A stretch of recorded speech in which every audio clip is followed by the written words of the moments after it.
అంటే జగన్ గారి ఇన్స్పిరేషన్‌తో రాజకీయాల్లోకొచ్చారు. And 14-19 mandal president చేశారు. ఎవరైనా గాని నెక్స్ట్ స్టెప్ ఏస్తారు. ఏ మనిషి అయినా గాని. ఒక ఎమ్మెల్యేనో లేకపోతే ఒక ఎంపీనో మైండ్‌లో ఊహించుకుంటారు. ఆహ్, నేను ప్రజలకు సేవ చేయాలి. ఆ! అంటే యెస్. ఇవన్నీ అనుకుంటారు. అది కాకుండా ఎందుకని ఏపీ ఫుడ్ కమిషన్ చైర్మన్‌గా అంటే ఆ ఎట్లా టైంలో వచ్చేసారు? అండి 2019 వైఎస్ఆర్ కాంగ్రెస్ పార్టీ అధికారంలోకొచ్చినాక గజం కేవలం 4,500 రూపాయలతో 165 గజాల భూమి కేవలం 8 లక్షలు మాత్రమే. మాకు నేను ఒక మండల్ లీడర్‌గానే ఎదిగానండి.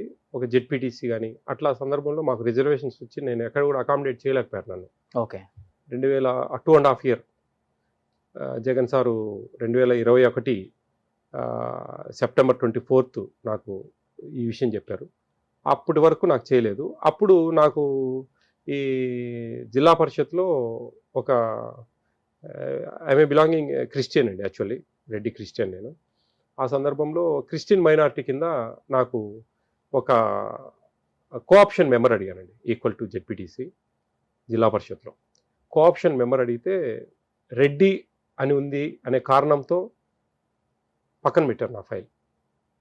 మా ఎంపీ గారు అవినాష్ రెడ్డి గారు అయితేంటి, మా ఎమ్మెల్యేలు అయితేంటి, మా 7 సెగ్మెంట్‌లకు సంబంధించిన ఎమ్మెల్యేలు అందరూ కూడా ప్రతాప్‌కి తీయండి. ఎందుకంటే అందరితో నోట్లో నాలుకలాగా ప్రతి ఒక్కరితో నేను బాగుండేవాడిని, బాగా తిరిగేవాడిని, బాగా యాక్టివ్‌గా చేసేవాడిని. అందరికి తెలుసు ఆ విషయం. ఆ సందర్భంలో ప్రతాప్‌కి అయితే ఇచ్చేయండిలే అని చెప్పారు. ఎందుకంటే నేను క్రిస్టియన్ అనే విషయం అందరికీ తెలుసు. మా జిల్లాలో అందరికీ తెలుసు. అప్పుడు జగన్ సార్ దగ్గరికి వెళ్ళడం. అవినాష్ గారు మాట్లాడితే నేను కొద్దిగా బాధపడ్డాను. అప్పటికి కొంచెం తెలుగుదేశం వాళ్ళు నన్నేదో వాళ్ళు తీసుకోవాలా అనే ప్రయత్నాలు కూడా చేశారు. బద్వేలుకి ఏదైనా చూడండి మీరు బద్వేలు అయితే బాగా పనిచేస్తారనే విషయంలో. నేను మా గొంతు మీద కత్తి పెట్టినా అట్లాంటివి ఏం జరగవు నాకు వాస్తవంగా. వాళ్ళ ప్రయత్నాలు వాళ్ళు అవన్నీ కూడా అవినాష్ గారు బాగా సపోర్ట్ చేశారండి. అంటే ఆయన కూడా తెలీదు నాకు ఇంట్లో జరుగుతుందని కూడా. అన్నతో మాట్లాడదామన్నా అని చెప్పారు. ఆ అన్న కాడికి సార్ కాడికి ఎందుకులేనా సార్ ఆయన తిడతాడు మళ్ళా ఏంది నువ్వు కూడా సతాయిస్తావా అని బాగుండదు. ఎందుకంటే కొంచెం బాగున్నాం కాబట్టి. అంటే లేదులే పోదాంలే అని చెప్పేసి పాపం అవినాష్ రెడ్డి గారు కూడా సెప్టెంబర్ 24 మండలాధ్యక్షులుగా ఎన్నిక జరుగుతూ ఉంది జిల్లాలో పూర్తి ఓకే. స్థాయిలో. ఓకే. ఆ టైంలో కూడా ఆయన నా మీద ఉన్న గౌరవంతో, విలువతో నన్ను తీసుకొని క్యాంప్ ఆఫీస్‌కి రావడం. జగన్ సార్ కాడికి ఇట్లా వెళ్ళంగానే ఆహ్, జగన్ సారు చూసి "ఏమి విజయ్ ఏమి ఇప్పుడు ఎందుకు దాని మీద పడ్డావు నువ్వు? రెడ్డి ఉంది గదా!" అంటే నేను క్రిస్టియన్ కాదునా, నేను కన్వర్టెడ్ క్రిస్టియన్ కాదునా, బై బర్త్ క్రిస్టియన్ నేను. మా అమ్మ బై బర్త్ క్రిస్టియన్ 93 ఇయర్స్. మా నాన్న క్రిస్టియానిటీ తీసుకున్నాడు. ఈ నేపథ్యంలో నేను బయటకొచ్చినా తప్ప నేనేమి కన్వర్టెడ్ క్రిస్టియన్ దేశమంతా తెలుసు అంటే, నీకు దేశమంతా తెలుసు కాదు, కడప జిల్లాలో తెలుసు అంతవరకే. ఈ రాష్ట్రంలో తెలీదు గదా!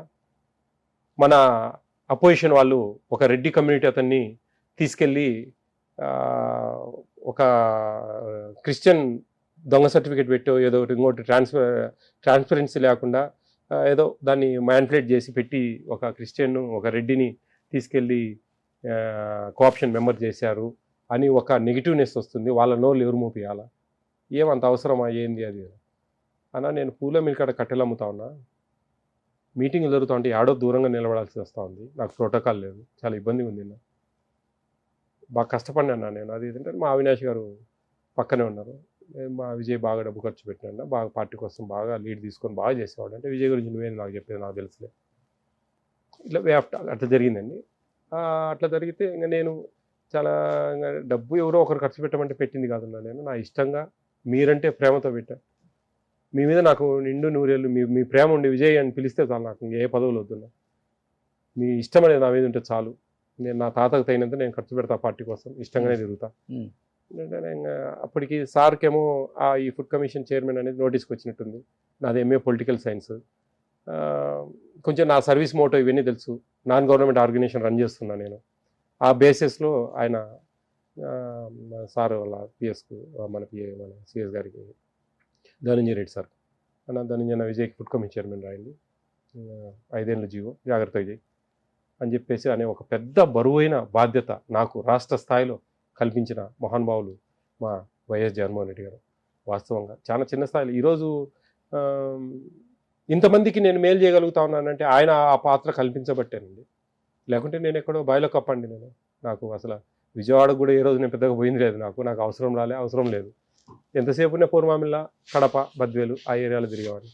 అప్పుడు కూడా జగన్ సార్కి చెప్పాను, సార్ నాకు పూర్వమిల్ల, బద్వేలు, కడప ఆ ఏరియాలో ఏదైనా కొంచెం గౌరవించండి సార్, నాకు స్కూల్ ఉంది, స్కూల్ చూసుకోవాలి నేను, అది ఇది. నేను ఆయన ఒక బరువైన బాధ్యత నాకు ఇచ్చారు, దాన్ని నిలబెట్టుకుంటా ఉన్నా, ధర్మం పక్కన నిలబడతా ఉన్నా, పిల్లలకు న్యాయం చేయాలని ఒక మంచి మనస్తత్వంతో ముందుకెళ్తా ఉన్నా. ఇది నా రాజకీయ ప్రస్థానం. అంటే మీరు ఒక చిన్నది అడిగితే ఆయన పెద్ద దాంతో నాకు సన్మానించారు. అప్పుడే అన్నారు మా అవినాష్ గారు, నువ్వు గోరంతా అడిగితే అన్న కొండంతా చేసినాడు, నువ్వంటే బాగా ఇష్టం అన్నకు, ఓకే. నువ్వు నమ్మలేదు అది ఇదే అని చెప్పారనమాట. ఎందుకంటే అంతకు ముందు రోజు జరిగిన నాకు అవినాష్ రెడ్డి గారికి జరిగిన టాపిక్లో నువ్వంటే బాగా ఇష్టం నా జగన్ అన్నకు అని, సర్లే సార్ అని. ఎన్నో వేల మంది, కోట్ల మందిలో నేను ఎంత అని అది మ్యాచ్ చేసి ఆయన బయటకు వచ్చిన తర్వాత, నువ్వు అంటే బాగా ఇష్టం నా జగన్ అన్నకు, చూడు మేము కూడా ఎవరు ఎక్స్పెక్ట్ చేయలే, ఒక ఎన్జిఓ కింద నీకు ఒక రిటైర్డ్ జడ్జీలకు ఇచ్చే రోలు, ఒక రిటైర్డ్ ఒక ఎక్స్ మినిస్టర్లకు ఇచ్చే రోలు. అంతకుముందు మన స్వర్గీయ జేఆర్ పుష్పరాజ్ గారు ఎక్స్ మినిస్టర్, ఆయన ఉన్నారండి ఈ పోస్ట్లో. తర్వాత నేను ఇట్లా రావడం, ఆ సందర్భంలో ఆయన చెప్పేయడం, దానికి తగినట్టుగా నేను న్యాయం చేయాలని ఒక మంచి దృఢ సంకల్పంతో ముందుకెళ్తా ఉన్నాను. చేయబోతున్నా కూడా నా వల్ల 100% నేను న్యాయం జరుగుతుంది. ఎక్కడ ఒక సింగిల్ ఎన్పీ ఆశపడేది లేదు, స్వార్థానికి లోనయ్యేది లేదు. చాలా కేర్ఫుల్గా ఉన్నా నేను, ఎక్కడ ఎవరికి నేను ఆశించను. అట్ ద సేమ్ టైం నేను పర్ఫెక్ట్గా ఉన్నా, నా లైన్ డిపార్ట్మెంట్ కూడా పర్ఫెక్ట్గా ఉండాలనేది నా కాన్సెప్ట్.